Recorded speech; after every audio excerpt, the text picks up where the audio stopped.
Oh boy, boy, boy, boy. Man, I tell you, there is so much going on. And anybody who thought that things were going to be dull leading up to the coronation was mistaken. Absolutely mistaken. Um, Let me see here. Oh, by the way, someone sent me a Cash App because I think they kind of fancied the little chicken sound. So thank you so much for that in advance. And okay, yeah, so got that. And let me see. Got to get my slides up. I was working on it till the last minute. I think I got way too much stuff for today, but isn't that the case just about every day? So let me see. Uh, okay, slides on the way. Let me see who's here. Also, there is a get well card for Church Nelly in the community tab. I hear Church Nelly was making an effort to listen to, I think it was VS. So if that's the case, and if you're listening, Church Nelly, we are here pulling for you and praying for you. So please get well so you can get back here with us. Okay, Marcy Foreman, you were first. Thank you so much. And thanks always for watching Royal Sussex. And also thank you for being a member of Royal Sussex. Hello, Nubian Queen, Fancy Fancy, Verda Sanchez, Crotchin Chicken, Hidden Egg. BW. Hey, BW. Let me see here. Let me see. Rodney Jackson.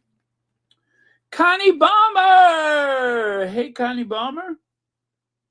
And let me see here. Lola Love. All right. So, hey. hi, hi, Lydia. I had the giggles. But anyway, I'm better now. So, hi.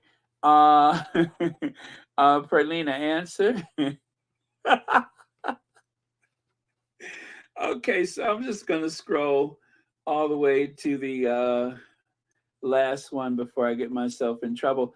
Oh, BW, let me see. I want to say thank you to Baron for such a wonderful undertaking to keep us abreast of all things Sussex. Secondly, as a healthcare professional, I have a inkling, suspicion of what is going on with Church Nellie, and I want to send up prayers for her physical and mental recovery.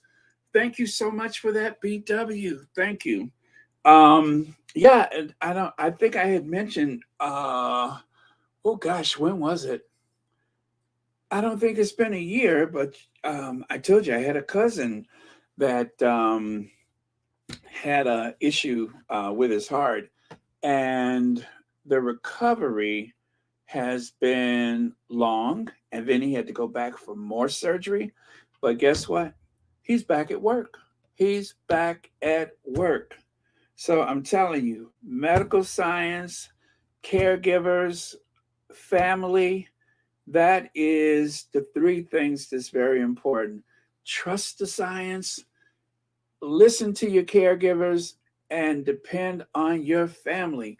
And you just cannot go wrong. So thank you so much for that, BW. And thank you for the very generous super sticker. You know, I just happened to know.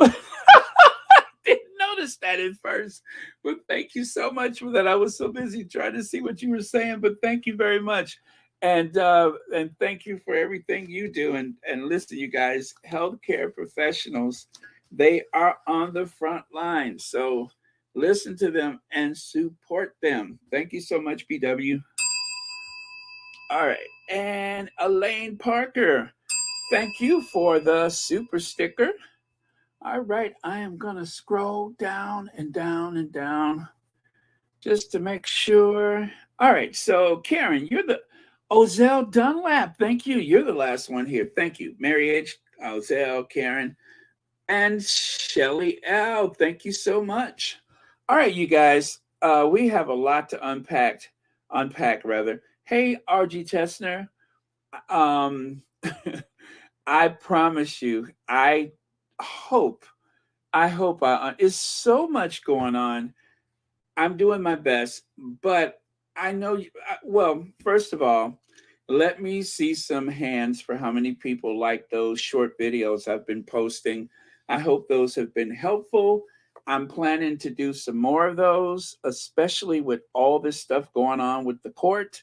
But I'm gonna do more of those because I think with the visual and the words that it's that much more helpful than if you just had the article. Also, you guys, as a reminder, there are other sources for that. The shorter form videos; those are very helpful when want to get into the details of it. And pedal is like, well, pedal the process. It's like sometimes I can't wait for pedal to get at him.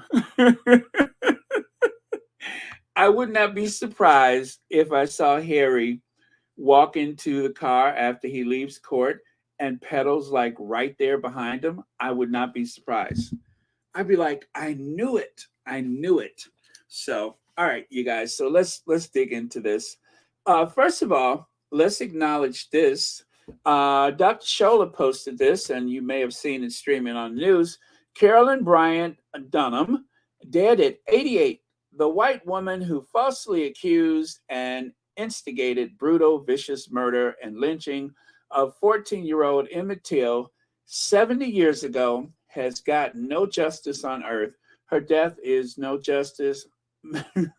And as Dr. Shola has said so pointedly, may hell be everything she deserves and worse. Rest in power, Emmett Till.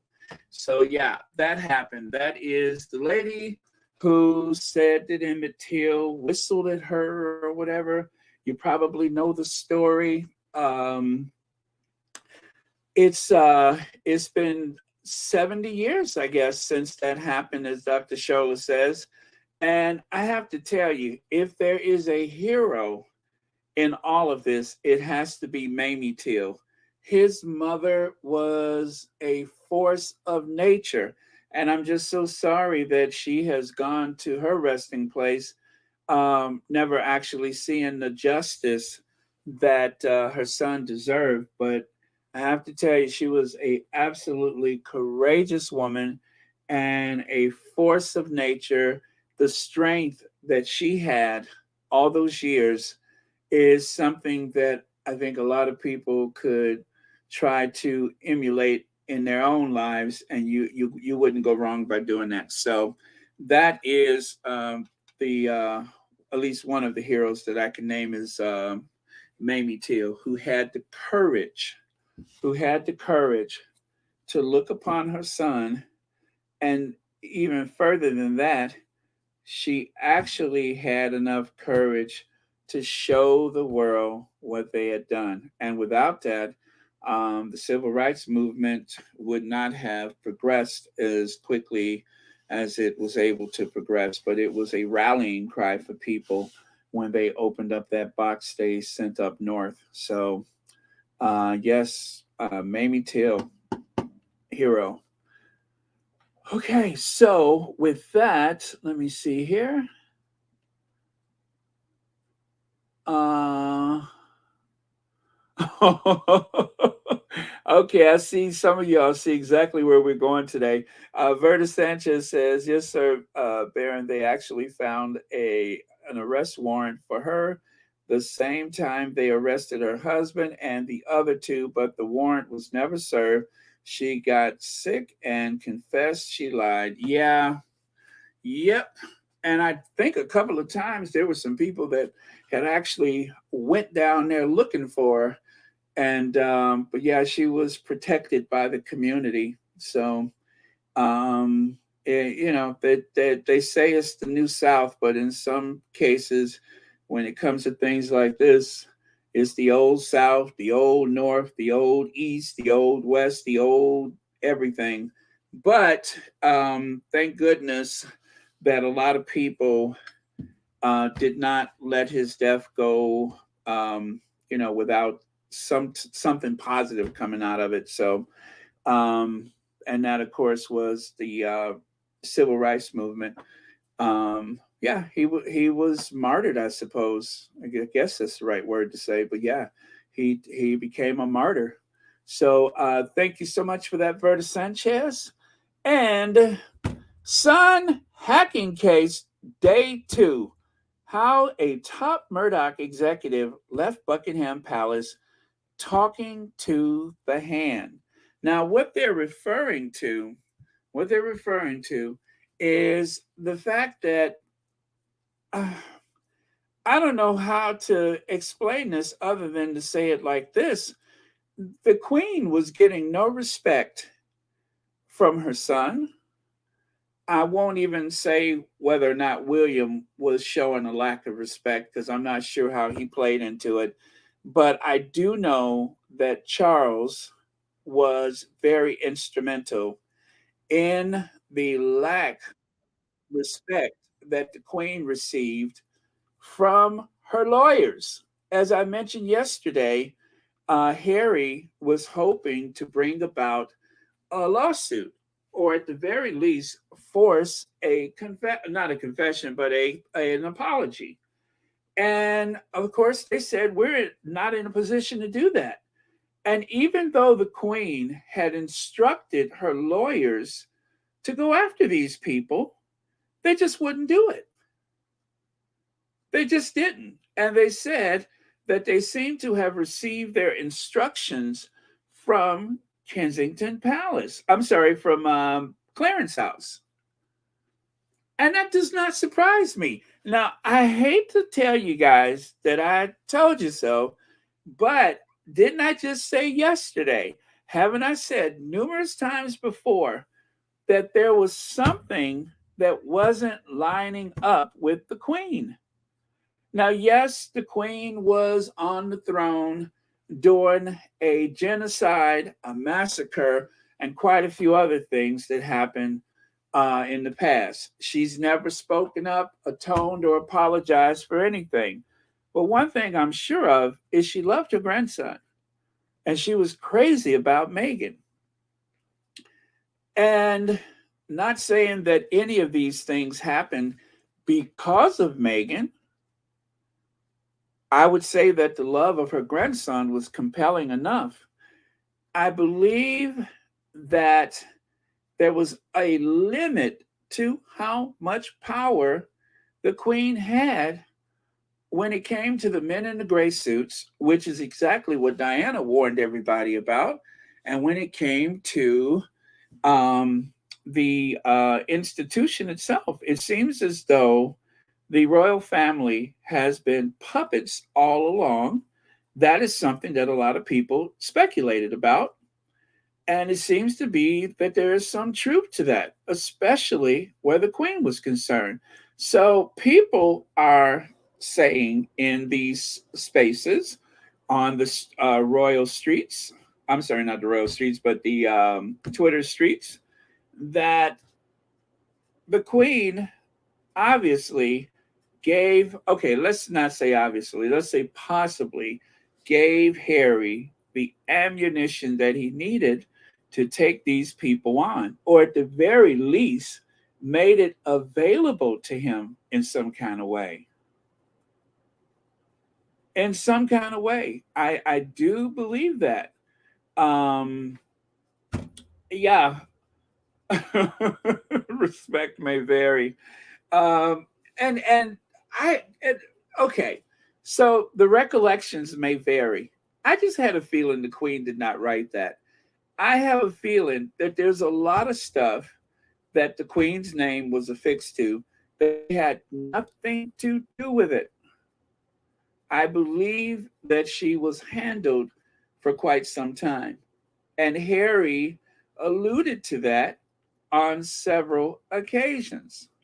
John Youngblood says Prince Harry was genuine and real when he said he was visiting his grandmother to make sure she was safe as she aged and weakened I believe the men in gray suits and royal family shoved her to the side for Charles. Yeah, I mean, because Charles is the next thing. Charles was, and now he is the next thing. So the inevitable happens. And you guys, if I recall, I don't know if it was Elizabeth First, the movie, or was it one of the documentaries, but it was the same scenario toward the end of her life. She became very melancholy. She retreated into herself. She kind of did things by habit and not really by thinking about it. And that the young courtiers that flooded the royal court kind of looked at her as a joke. They didn't really take her serious. She was everybody that was important to her were dead. And so I think as so many of her friends died off, and Philip, he was what, 5 years older than her, a lot of good he would be at that point. I think a lot of that's why I keep saying this, that I keep going back to what the state of mind and how much control the queen had toward the end. It even without Harry saying those things, but although that is a very big part of it, I just feel like there is a story there, and we may get some truth bombs about the queen. Someone is going to crack. Someone is going to crack and tell all. I don't think it's going to be Harry. Harry's only going to say what needs to be said, but someone is going to crack. And we are going to find out so much more than we've already found out. And that so much more is going to include the way the queen was handled at age, what, 95, 96, 97. And I've been, how many times have I said it? Charles and Camilla, no, Charles goes and have lunch with his mother. And then a couple of days later, Charles says he's been stricken by the pandemic. And then the queen is being observed. And what happens when she finally does get the bug, or they confirm she has the bug? They blame it on an outbreak at the castle where she was locked up airtight with a crew of people who were tested coming and going. They stayed there around the clock on shifts. So she was hermetically sealed inside of that castle.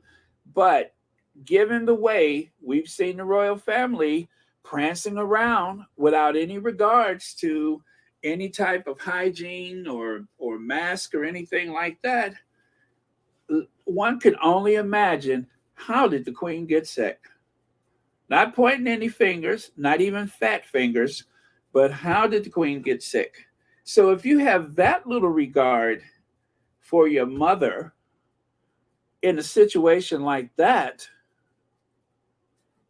and then I've also have read or heard before that the Clarence House staff treated the Buckingham Palace or the Queen's staff like second class citizens, like they were inconsequential, as if, and what happened? Charles just went in there one day, and actually, before the Queen was even buried, Charles fired everybody, told them that your positions have become redundant. Look for another job. I don't even think he took any of them in. He told them to look for another job. There is something so sinister about that. I can't say exactly what it is, but thank you so much, John Youngblood. I am just going on and on. Okay, I done lost my place. Hot dog, where was I? Okay, I think I'm back where I started from.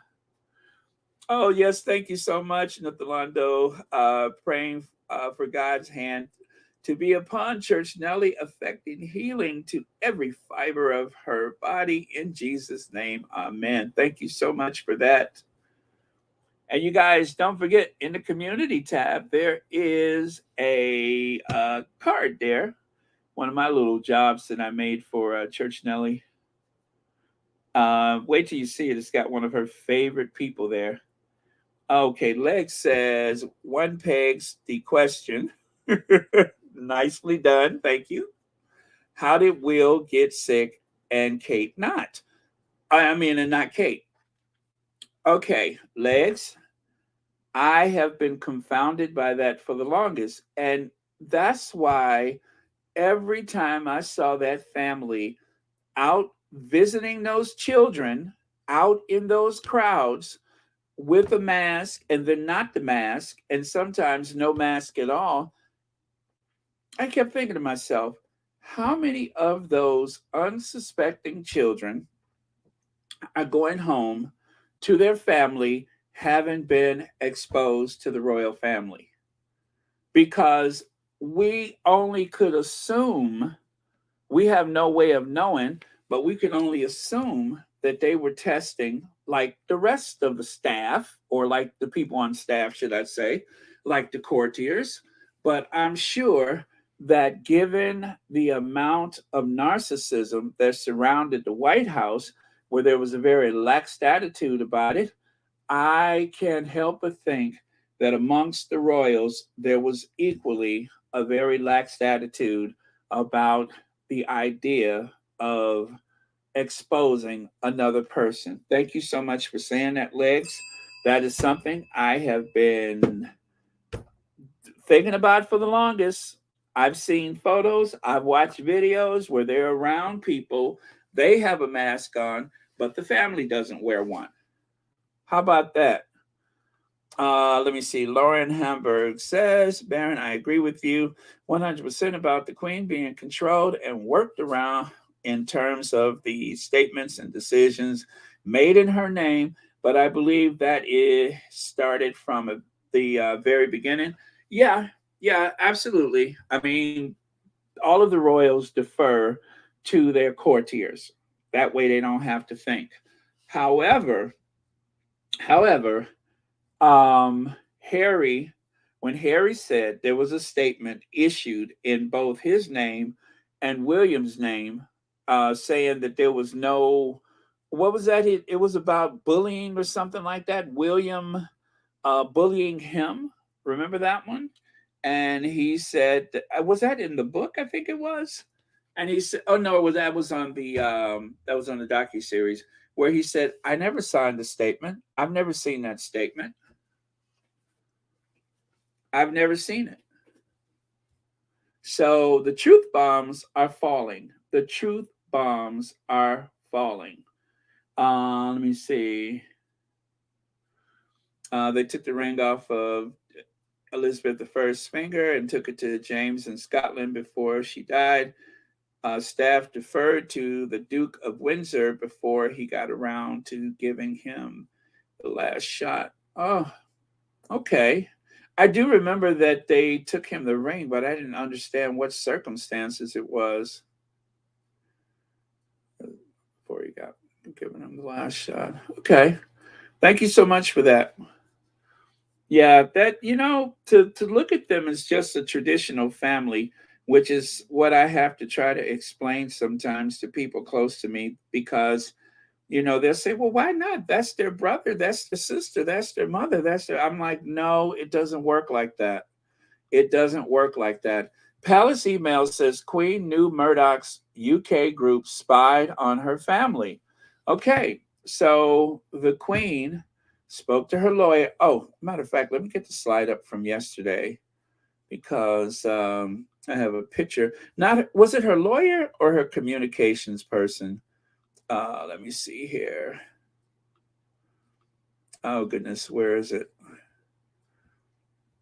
Oh, man. I just had that lady. But anyway, okay. Let's just go to her lawyer.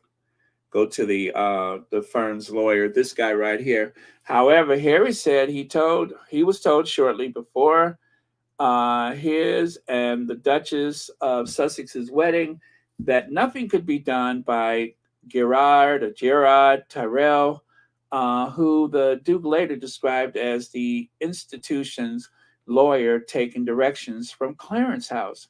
He said shortly before the wedding, we were informed by Gerard Tyrrell that nothing could be done, and NGN, or the news group of the whatever that is, that's the Daily Fail, that one, right? Or was that the, oh gosh, that's not the Fail.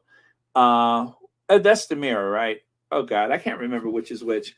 Uh, we're not in possession of, I'm not in a position to apologize to Her Majesty, the Queen, and the rest of the royal family at that stage on account of that fact, on the fact that if they did so, I'm getting too excited, they would have to admit that not only was the News of the World involved in phone hacking, but also the Sun. So, News of the World, just so you guys know, that is the paper that was owned by Murdoch that closed down. And I think, gosh, did Piers Morgan work at that one, or did he work at the Mirror, or both? Well, anyway, that's the paper that was shut down because of the spying and hacking and such. And so it's breathtaking that they want us to believe that spying and hacking was a matter of routine at the News of the World, but unheard of when it comes to the Sun, even though they had the same owners and in certain cases, the same staff jumping back and forth to one and the other and using the same sources to retrieve information. But we're supposed to believe that nothing of that sort happened at the Sun. That was just the News of the World. Yeah, right. Okay, so right here, Harry is suing Murdoch's News Group newspaper for hacking into mobile phones and other unlawful acts he says were committed. Let me pull that down. Against him on behalf of his tabloid, The Sun, and now defunct News of the World from mid 1990s to 2016. And then down there, of course, let me put that back up there. And I think this is Hugh Grant's second lawsuit. Didn't he have one with another paper? So, News Group, which has settled more than 1,000 phone hacking cases, good God, over the past decade, is trying this week to strike out Harry's claim and a similar case brought by British actor Hugh Grant, arguing they should have taken action sooner. Well, this is the thing. The judge said that, well, actually, I think it was their attorneys that argued, how could my client have taken action if they were not aware that it was happening or who was actually acting against them? I mean, how could they know how this was happening? If you guys remember, the awful part about this is that William, Harry, and other people in the family broke off friendships and lost relationships, especially in Harry's situation, because of the relentless hacking and, in some cases, burglary, not necessarily attributed to this case, I'll say that, and in other cases, the direct harassment of the families of the people that Harry has known, and likewise with other people. Everybody within your circle becomes a target. Everybody is subject to that heightened scrutiny. And in Doreen Lawrence's case, when she was being targeted, the Daily Fail was pretending to help her while simultaneously trashing her and her family, or at least planning to, if they could find enough evidence, by checking their bank records, right? By checking their medical records, by sifting through their trash, investigating everybody in the family, literally vetting them like they're running for president. That was routine. It was a war room. Their newsroom was a war room where they waged battles against innocent people. In most cases, innocent people. And there was nothing they could do to stop it. However, the fact that they have settled thousands, hundreds, if not thousands of lawsuits or phone hacking claims and such lets you know the extent of this. It was like a government intelligence agency. I wonder if MI6 was as capable. And also, let us not forget that in some of these cases, it involved bribing police officers. It involved bribing police officers. They've had bribing scandals. What happened to that British exceptionalism that we always heard about growing up? Wow. Okay, Hugh Grant claims the son ordered burglaries of his home as as emails between NGN, the News of the World, such and such, and the royal family reveal. Correspondence between Buckingham Palace staff and NGN executives discuss finding a resolution without lawyers. In other words, can't we just talk about this? Can we just talk about this? No. No. Grant, who settled a claim against News of the World relating to unlawful information gathering at the News of the World in 2012, is now bringing a similar legal action in relation to the son. That's what I said, you guys. I can't remember which case is which. In a witness statement, Mr. Grant said, "My claim concerns unlawful acts committed by the son, including burglaries to order, the breaking and entering of private property in order to obtain private information through bugging, landline tapping, phone hacking, and the use of private investigators to do all these and other illegal things against me." What in the world was so interesting about Hugh Grant?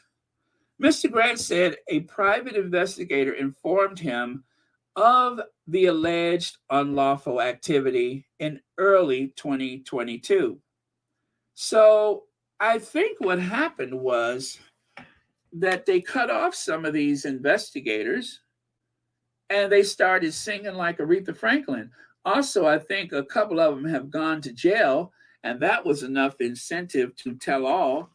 And there was even one, I can't remember which one, that volunteered information to the police, and he still ended up doing a year in jail. But he saw the writing on the wall. He saw that other people were being taken down. So he decided, before they catch up to me, why don't I just fess up to everything that I've been guilty of? This is huge, you guys. This is huge. And in spite of the magnitude of these cases, there is little or no discussion about it in the related newspapers. However, thank God the American media has picked up on these.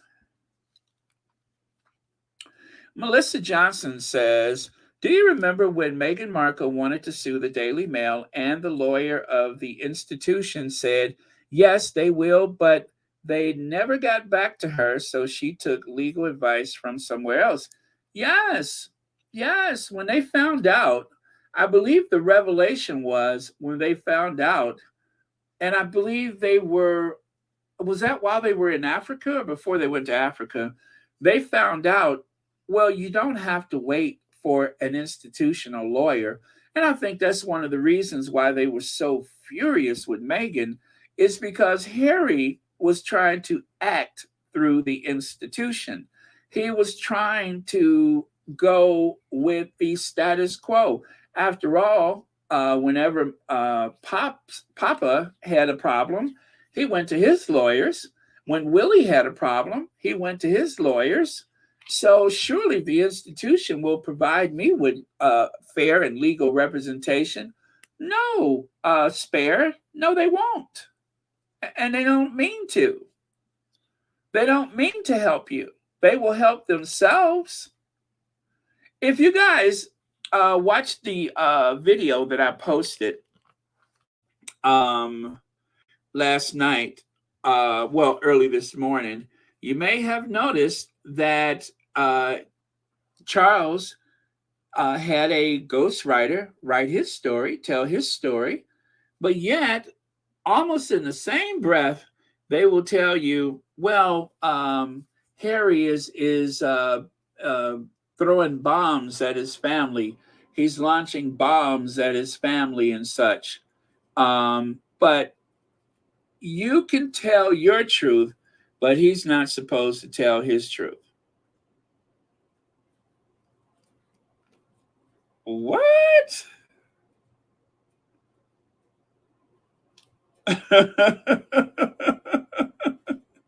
Really? Oh my goodness. Okay. Sorry about that. So with that, let me do this. Thank you so much, Melissa Johnson. Very, very good point. Let me go back to this one for a second. So, new documents released today in the Sun hacking litigation in London reveal the remarkable high handedness of the Murdoch organization in its dealings with Buckingham Palace. A chain of high level emails and letters between the two, which form part of the case being made on behalf of Prince Harry. Gee, I wonder how he got access to those emails. Includes increasingly desperate appeals by the late Queen Elizabeth, Director of Communications, Sally Osman, for any kind of answer at all from Murdoch's most senior executive. Oh, you know what? She's in the video. I don't have a slide for her. She's in the video. That's the lady that I showed you in the video that resigned when they had a shakeup in 2019. She left her post or got fired or resigned. That's the one. The lady with the short haircut. That's Sally Osman. Sally genuinely about okay, yeah, it says here, Sally genuinely about the lack of reply. Your note was lost in the mountain of memos I seem to get each day. I'm fresh from a board meeting and changing planes, that is, in Dallas, on the way to speak to media conference in Florida. My understanding was that we would wait for the civil cases to be resolved. Thankfully, we seem to be in the final phases of that process. I'm not sure of the precise timing, but the UK team has the best sense of how they are unfolding. I should be in London either around March 20th or mid April. I think this was 2018. If either of those dates work for you, all the best, Robert. Robert Thompson's email to Sally. Y'all, listen, they got emails. They got emails that they have submitted in court. And you know what? Listen, I want Harry to win, but I also am so glad that this stuff is being made a part of the permanent record, and let the chips fall where they may.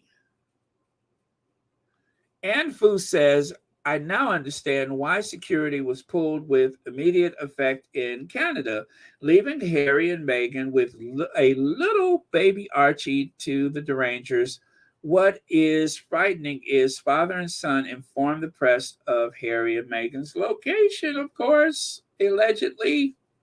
Yeah, yeah. I mean, they meant to send a message to the Sussexes.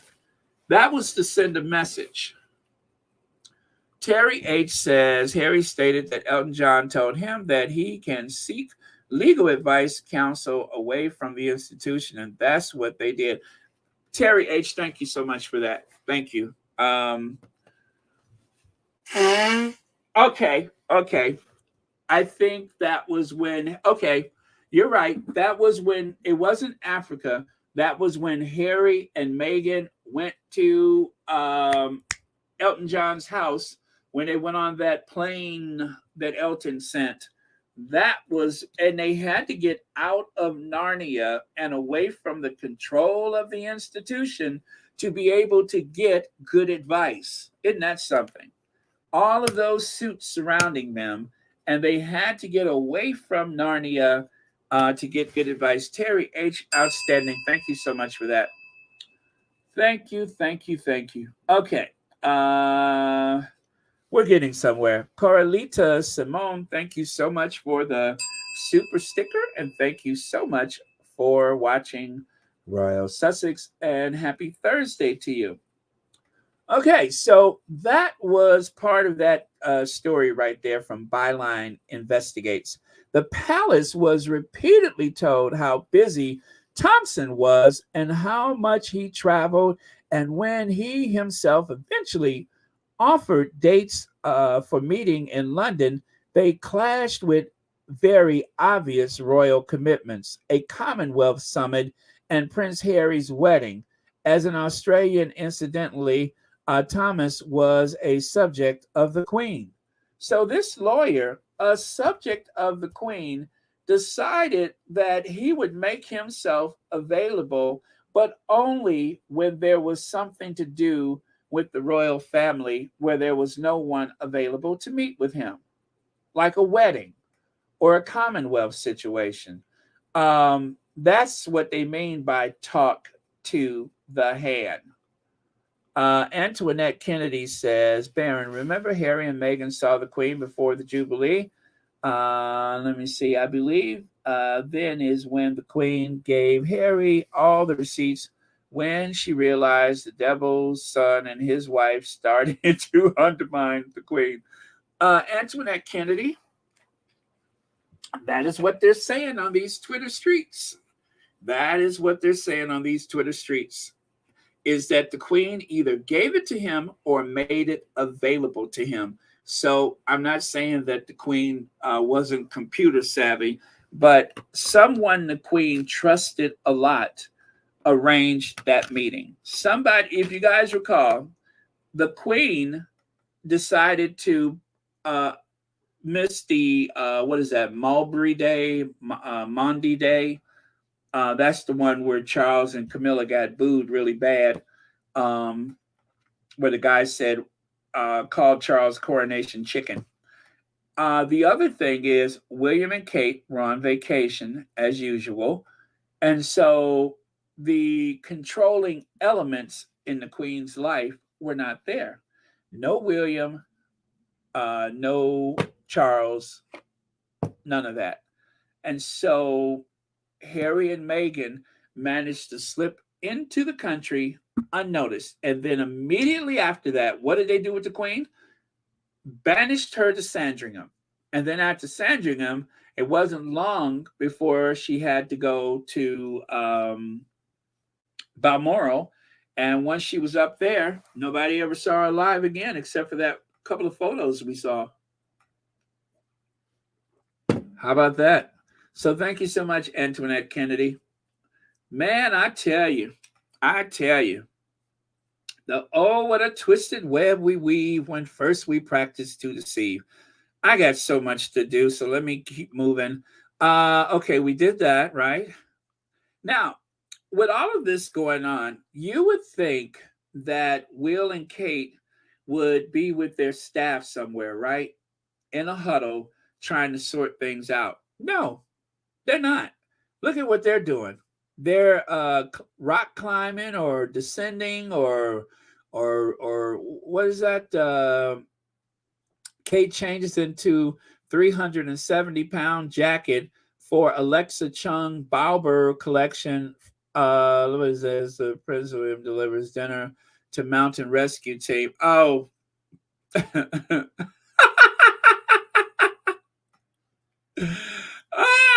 This is what you're doing. I mean, there's a calamity. The country is going to hell in a handbasket, and you're out there playing DoorDash. You're out there playing the DoorDash mountaineering team. That's what you're doing. You better get into a huddle with your people. Now that's just as dumb as you can be. Just dumb. I told you they're dumb. Ooh, those are a couple of dum dums. Ladybird says the Twitter streets have the knack to put the puzzle together, unscramble the eggs, scramble the cookies. The palace needs to fear the Twitter squad. They out there investigating. Yes, the Sussex squad investigations, private investigators. Yeah. And Fu, thank you so much for your comment, by the way. What the Rottweiler gave Chucky to rub.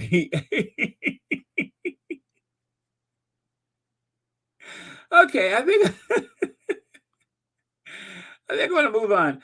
All right, so news of Williams' hacking payout reminds us of what kind of operation Rupert Murdoch runs.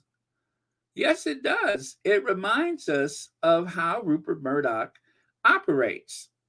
Oh, you guys, I'm going to do another one of my videos for tomorrow, I am certain. And so try to look for those. I'm going to try to do one every day because I think it helps. It doesn't take me a lot of time to do it, but I will do that.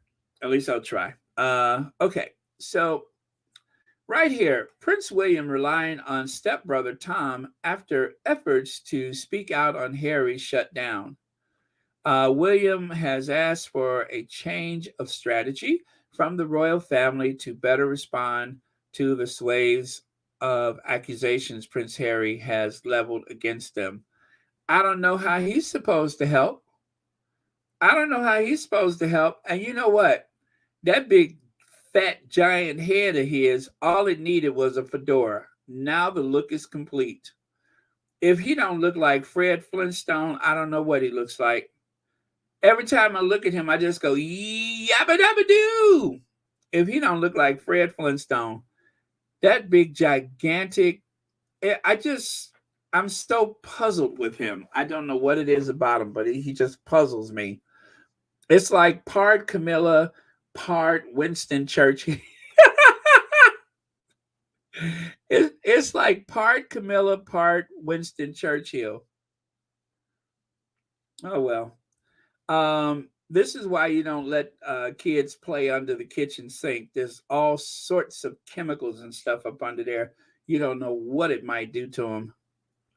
So, you guys, just when I thought things were about as weird as they could be, just when I thought stuff was just, spinning out of control, I started swatting at my neck because I thought something was trying to sting me. Seriously, I did. I thought something was trying to sting me. I'm sitting there, I'm minding my own business, and all of a sudden I hear this piercing sound, this horrible well, anyway, I gotta let you hear it. Weeks now. Of the other parties involved. It is, as you say, a very difficult time. You can see here outside of Buckingham Palace, preparations well underway for the coronation a week on Saturday. And as engineers put up the staging, royal watchers say this court action throwing something of a spanner in the works. I think it is going to be incredibly difficult for Prince Harry to face members of his family at the coronation. There's going to be very little time for them to meet on a personal one-to-one basis, simply because the weekend is going to be so difficult. But he hasn't spoken to most members of his family, even. You hear that? That's all I can hear.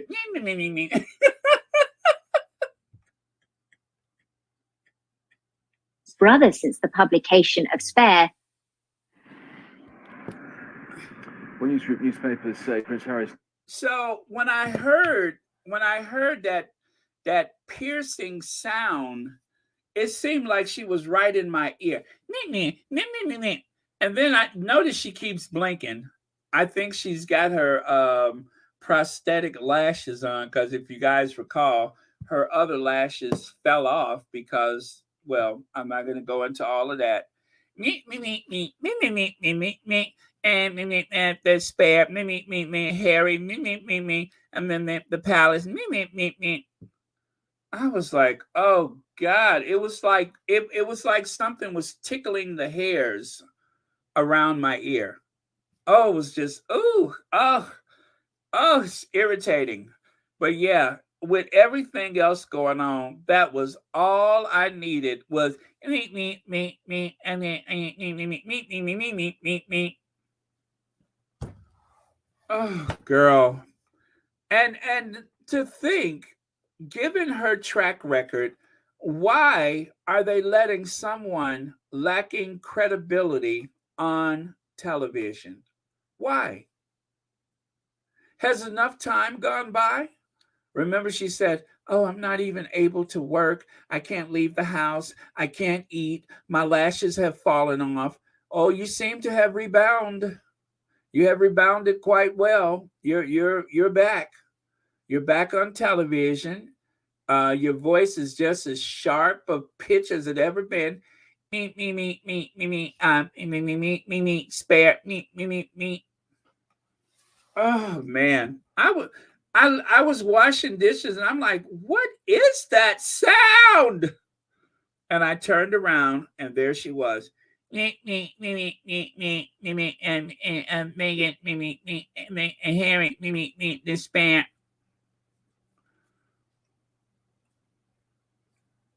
I bet you there's like every dog in all of Britain stood at attention as soon as they aired that. Okay, so Piers Morgan says, oh dear, are Prince Privacy's recollections varying again? When is this permanently angry, narcissistic little twerp going to stop whining, stop suing, stop trashing his family, stop damaging the monarchy, and just shut up? Well, I think I can feel that one.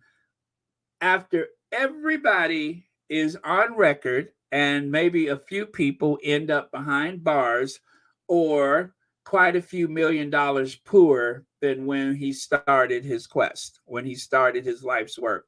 That's when Harry's hacking claims contain troubling factual inconsistencies. Now, they want to talk about that. That's the one thing that they want to talk about. But I think that what makes sense is Harry's not going to release more information than what's necessary. Harry has some very capable representation. It's not like Harry is setting up this defense by himself. He is surely acting in part on his behalf and the behalf of the rest of the people in this world he's trying to protect. However, he does have very capable lawyers. The idea that they missed something, not likely. Piers Morgan left, was that gibbering wreck by illness and forced to pull out of TV show. They said he had food poisoning because he ate some dodgy sushi. Yeah, he ate some dodgy sushi, all right. So Piers Morgan encouraged illegal targeting of Diana, says Prince Harry. Court papers allege that Morgan, when he was News of the World editor, and others knew about concealed hacking of text and phone calls. So again, it says court what does it says? Court papers alleged that Morgan, when he was So now Morgan is in this. They have finally pulled him into this. I wasn't sure that was going to happen, but he seems to be there. And this is just a day, 48 hours a day after Murdoch firm paid secret phone hacking settlement to Prince William. How you gonna sit up there and get $1 million and then tell your brother, don't do anything? Why are you gonna do that? Oh, don't do anything. I saw that the don't do anything. It's not your battle. Don't do anything. The institution to take care of it. Why would you do that? Now, do you guys remember when Prince Harry said that when he had some time with his father and brother, I believe it was after Philip's memorial, when he had some time with his father and brother, or was it after the funeral? Yeah, it was after the funeral, I think. The only thing that they wanted to know, not about Archie, not about Meghan, certainly not Doria, all they wanted to know was about this lawsuit. And then also, they were sitting up there pretending that they couldn't understand why he left. We still don't know why you left. Murdoch firm paid secret phone hacking settlement to Prince William. Now, I ask you again, what don't you understand about why he left? And aside from that, the briefing and leaking has not stopped. Not at all. Leg says, interesting that Piers Morgan is referring to Daily Mail. Why not a more credible source? He thought that he was scot-free when pigs fly. Yes, when Piers Morgan flies, that's when he's free. Thank you for that, Legs. Piers Morgan encouraged illegal targeting. Yeah, so we got that. Oh, yeah, and Denise Welch, that's why I have that twice. You can see up there at the top, Denise Welch says, go figure. Well, you know what, guys? We already knew that Piers Morgan had this weird obsession with all things Princess Diana. And then he transferred that obsession to Meghan. So let us not forget that when Hoghead came down with the pandemic, what was that Ruth Ryle says? Don't get better soon. I hate you with a passion. She must have gone to the Jeremy Clarkson writing class. Yeah, she's gone to that Jeremy Clarkson writing class because only Jeremy Clarkson would ever teach someone to speak as awful as that. But anyway, it's for a worthy cause. So I salute her. It's a worthy cause. It's well deserved. YM Droid says, when is Prime? Was that Prime Moron going to fix his moral compass? Probably never, because he doesn't have any discernible talent other than inserting himself into things that have nothing to do with him, making himself a perpetual victim of society and anything that's liberal or what they want to call woke now. And he is just like so many other people. He is a permanent victim. Trump was a permanent victim all the way to the White House. Being a permanent victim is how they got Brexit to pass. It's because you take people that feel like, actually, you feed people fear. That's important. You got to feed fear and make them think that somebody's taking something away from them. And then you are the one who has the solution. So you say, vote MAGA, vote Brexit, and that's going to solve all your problems, is to keep voting against your interests. And that way, you will never have enough decent, affordable housing. You will never have proper health care. You'll never have anything like that. The Democrats gave us the health care, the or Obamacare, Affordable Care Act. The Republicans, if they could, they would take it away tomorrow. Not all of them would want to do it, but because of their party affiliation, they will allow people to die from very treatable things just so that they can vote with their party and stay in power. It's no different on this side of the ocean. It's the same on both sides. Unfortunately, it is the same. Oh, by the way, that was one of Piers Morgan's fans. I read that some of his fans had reached out to them. So, okay. I want you guys to take a little trip with me. We're going to go down memory lane. Right there, you can see our readers will always remember them. And that, of course, is Arthur. What's his name? Arthur.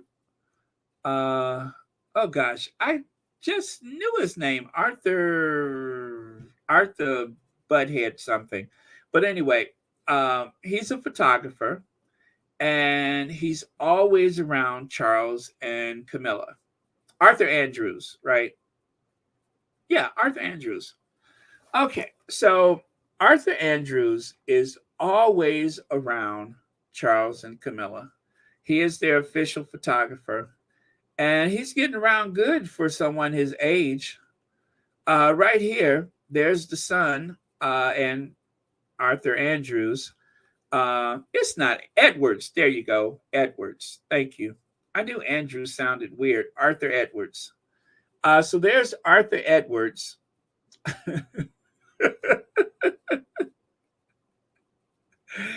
There's Arthur Edwards with Charles and Camilla with that lovely cake that was provided by the Sun newspapers. In other words, happy birthday, Your Royal Highness Prince of Wales, from Rupert Murdoch. That is a Murdoch provided cake. Y'all hear me? Rupert Murdoch gave the future King of England, the heir to the throne. No conflict of interest there, and no pretense that there isn't. He gave Charles Philip Arthur George Mountbatten-Windsor a cake for his birthday. And there is his emotional support, Camilla, by his side. And if you notice, Camilla's instincts, she just cannot take her eyes off that knife. She cannot stop looking at that knife. It's just her instincts, is her primal instincts, that whenever she sees knives, she kind of gets fixated. I don't know why. So no conflict of interest there, right? By the way, these are some of the people that are in litigation right now or going through the hearing process. The Sun. All right. And then there you have it. A little whimsical, a little one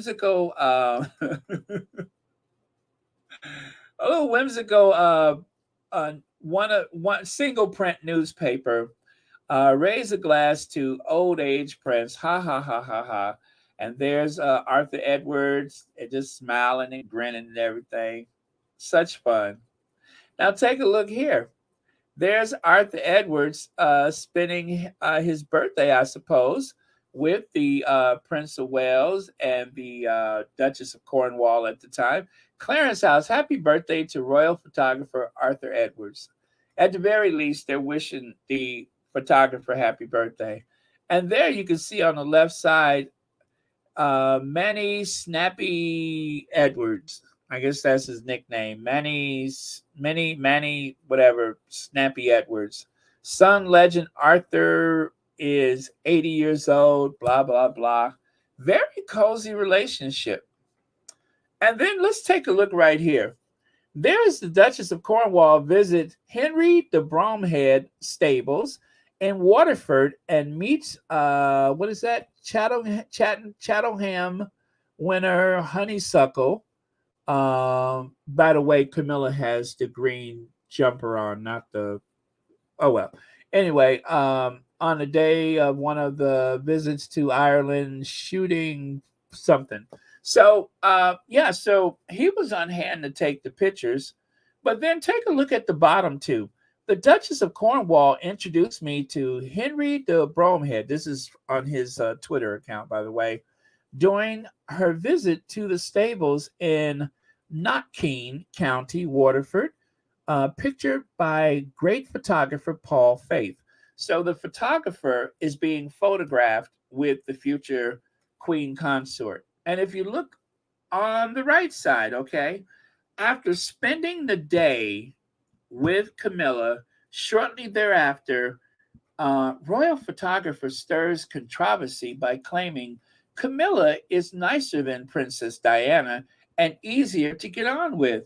people's memories are slipping.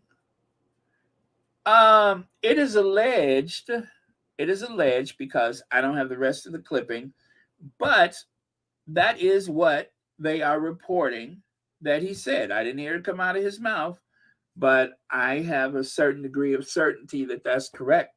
And it did come from him because he sometimes goes on television and he goes after Harry and Meghan. There was one video where he sat up there and almost started crying, trying to tell Harry that he's welcome to come back. And then, of course, Harry did not come back. And so then after that, then he went on the attack. With the consent, obviously, possibly, and allegedly, of the Prince of Wales and the Duchess of Cornwall. Because of her shady past, we could never call her Princess of Wales, but technically she was. But she used the style Duchess of Cornwall not to offend people. And that is what some of you guys alluded to. The dancing. Oh, they was getting down. They were doing the foxtrot, the Watusi, the Charleston. Oh, they were getting down. Two old pensioners rocking and bopping around and everything. It just goes to show the very cozy relationship and the lack of pretense of any objectivity. This is the same guy who took a rather, shall we say, creepy photo of Princess Diana. When Diana was mentioned as engaged to Charles, they started following her around. And one of the people that followed was Arthur Edwards. And Arthur Edwards is the photographer who took that photo of Diana where the light was pouring through her skirt, the sunlight, and you could see her legs. And it was just very, very, very creepy. That's Arthur Edwards. Yes, that's the same Arthur Edwards. Yeah, I mean, that was so uncalled for, Andrew Bodie. That was so uncalled for. It was cruel and mean-spirited, but he was given consent to do that because of his position with Charles and Camilla.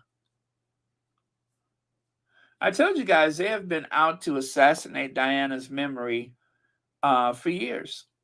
And right here, Sarah Vine, Prince Harry's portrait of Camilla, the villain, bears no resemblance to the earthy, authentic, and engaging lady I've got to know. So it's like they dispatch certain members of the media to go out there and talk up the family. And that happened because of the Camilla the Villain headline. So this way, the Daily Fail gets the best of both worlds. They can honor their invisible contract by saying good things or uplifting things about Charles and Camilla, William and Kate, but not to miss out on the clicks. Camilla was dangerous. Prince Harry launches a blistering attack on Queen Consort, branding her a villain and claiming her need to rehabilitate her image after affair with Charles. Let me see here. Would end with bodies left in the streets. Well, it was very pointed the way he said it, but let me know at which point is any of that untrue. But even back in April of 22, take a look at the one at the bottom there. Camilla, well, it's kind of hard to see, but Prince Harry reportedly left Camilla feeling extremely unnerved with his resentful stares. You guys, people don't just put this stuff out there by chance. They are instructed to provide filler, to provide content. And that content must support and uphold a greater message. It's propaganda, it's gaslighting. And so the average reader is supposed to look at these things and look at Harry as the ungrateful villain who is throwing bombs. They say bombs, incendiary remarks, blistering, bombastic. They have all those words. If you've ever heard Dan Wooten talk, he's actually writing these things out and making sure that there's certain words that are associated with Harry and Meghan at all times. So, and he's not the only one. They all do it. They all do it. Like right here, Prince Charles and Camilla hire Daily Mail executive for top post. So, okay, you got the Mail, you got the Sun. I believe they have the Mirror, the Express, to some degree, the Independent. And of course, thanks to Camilla Tominey and others, they have the Times. I mean, they have it all covered. And then, of course, they have the reporters all over television, and I'm sure the papers in Australia. They haven't missed anything. They have not missed anything. Charles and Camilla are understood to be keen for, what is his name? Tobin and Andrea, whatever, to oversee their public relations in a run-up to the change of reign. Now, that was July 2022. So at that point, they were just waiting for the Queen to transition. They were putting all their ducks in a row. July of 2022. Certain dates I only associate with where certain pieces are located on this game board. And that means that the Queen was wasting away, and they were wasting no time to get the people necessary to make this transition from prince and princess to king and queen consort. And now it's just Queen. Anger mounts over Camilla lunch that is, attended by Jeremy Clarkson and Piers Morgan. Well, she don't care. Now, she got Clarkson, Morgan. Let me see who else. I forgot who else was there, but okay. And then Duchess of Cornwall opens Daily Mail Chalk Valley History Festival. They're not just another company. They're an arm of the propaganda that they have. Okay, and then take a look here. You see that? Look at the pocket of William's £8 million helicopter that was purchased by the Queen. Or should I say that was coerced from the Queen. At the time, he certainly didn't need it, but he wanted it. The Queen was barely using her helicopter, but they made sure that William had his own. William had a helicopter, Charles had a helicopter, and the Queen had a helicopter. 3 helicopters. 3. And they used them just like an Uber. And in the pocket of the helicopter, the Daily Mail, you can see it just as clear as day. The other one, I don't know what that one is, but I know for sure that's the Daily Mail. And right there, Scott shunned King's coronation. I think 2/3 of the people in Scotland want nothing to do. Almost 3/4. 3/4 of the people in Scotland don't care about crowning a new monarch. Not surprising. Not surprising. That's also probably the ratio of people that voted to remain in the European Union. Oh, okay. So let me see. Mama Jane, I tell you, sometimes I don't know what this connection is that we have. And I certainly hope that you haven't taken advantage of me. Sometimes I may get overserved or something, but we have some kind of connection. And I just hope that you